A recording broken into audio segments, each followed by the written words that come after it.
Baik, Assalamualaikum warahmatullahi wabarakatuh. Nama saya Hafiz Nur Arifin, NIM 18 14 10 179, kelas E semester 5. Saat ini saya akan menjawab soal tipe 10A MK Pasar Modal Syariah. Nah, soal pertama adalah jelaskan transaksi efek yang termasuk transaksi doror berdasarkan fatwa DSN MUI nomor 8. Nah, transaksi doror yaitu kegiatan atau tindakan yang mengakibatkan pihak lain terancam, bahaya, teraniaya, menderita atau merugi. Nah, berdasarkan definisi doror, maka transaksi yang mengandung riba, goror, dan judi termasuk ke dalam kategori transaksi doror, karena semuanya mengakibatkan pihak lain mengalami kerugian. Nah, transaksi-transaksi yang termasuk sebagai kategori doror yang pertama adalah tagrir, yaitu upaya untuk mempengaruhi orang lain secara tindakan ataupun ucapan yang mengandung unsur kebohongan supaya pihak lain melakukan transaksi. Nah, yang kedua adalah bai ma'dum, yaitu jual beli yang objeknya tidak ada objeknya tidak ada pada saat akad atau jual beli atas saham yang tidak dimiliki oleh pihak penjual. Yang ketiga adalah ihtikar, yaitu membeli barang yang diperlukan masyarakat dan menimbun lalu dijual kembali ketika harganya sedang mahal. Yang keempat adalah ghadban, tidak seimbang antara dua barang yang dipertukarkan dalam suatu akad, baik kualitas ataupun kuantitasnya. Yang kelima ada tadlis, yaitu tindakan menyembunyikan cacat objek akad yang dilakukan oleh penjual untuk mengelabui pembeli seolah-olah objek akad tersebut tidak cacat. Nah, yang enam adalah najasi, yaitu tindakan menawar barang dengan harga lebih tinggi oleh pihak yang tidak bermaksud membelinya dengan tujuan seolah-olah banyak pihak yang ingin membelinya.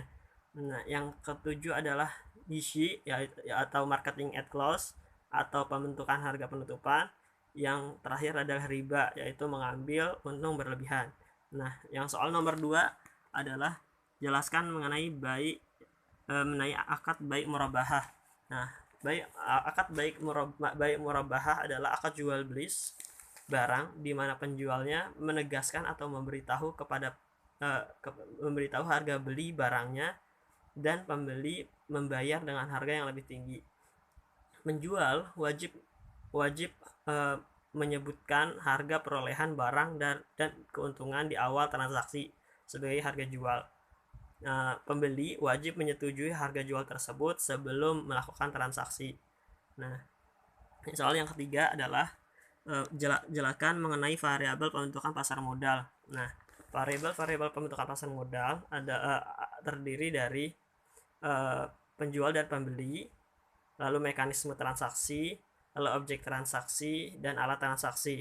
Nah, sekarang adalah perantara itu terbagi menjadi dua, yaitu perantara beli dan perantara jual. Perantara beli adalah pihak yang menjadi wakil pembeli dalam melakukan transaksi, sedangkan perantara jual adalah pihak yang menjadi wakil penjual di pasar. Nah, lalu selanjutnya adalah efek ataupun sekuritas. Nah, secara garis besar efek dibagi menjadi efek berbasis ekuitas, reksadana, dan efek pendapatan tetap yang terdiri atas efek berbasis utang dan sekuritas aset. Nah, efek berbasis ekuitas adalah efek yang objek transaksinya adalah kepemilikan perusahaan. Efek berbasis ekuitas sering disebut sebagai saham, termasuk saham syariah. Nah, lalu efek berbasis utang adalah efek yang objek transaksinya adalah utang perusahaan. Nah, biasa disebut sebagai obligasi dan termasuk ke dalam kelompok efek pendapatan tetap. Nah, sekuritas aset adalah efek yang merupakan hasil konversi aset real menjadi aset keuangan atau sekuritas. Bisa berbasis utang maupun pembiayaan. Nah, reksadana adalah efek yang menghimpun dana dari masyarakat untuk diinvestasikan ke dalam produk investasi dan efek lainnya. Nah, selanjutnya adalah perusahaan efek. Perusahaan efek adalah perantara pedagang efek atau broker yang menghubungkan investor beli dengan investor jual melalui sistem perdagangan di bursa efek. Nah, bursa efek Indonesia atau bursa efek adalah pengelola pasar modal di Indonesia yang terdiri atas 3 institusi. Yang pertama itu Bursa Efek Indonesia sebagai tempat terjadinya atau penyelenggara transaksi efek.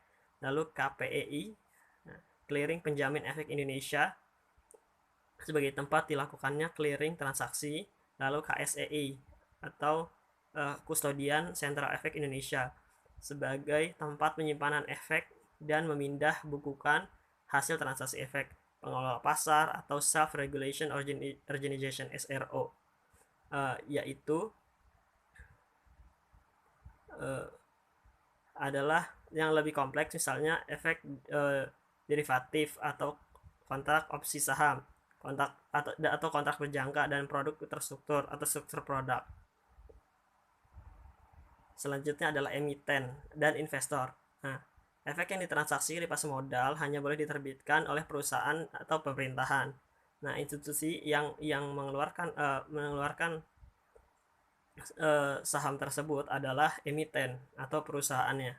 Nah, investor ada pembeli saham yang pembeli efek yang mengeluarkan dana mereka untuk mengambil keuntungan dari pembiayaan atau keuntungan dari emiten. Mungkin cukup sekian dari saya. Wassalamualaikum warahmatullahi wabarakatuh.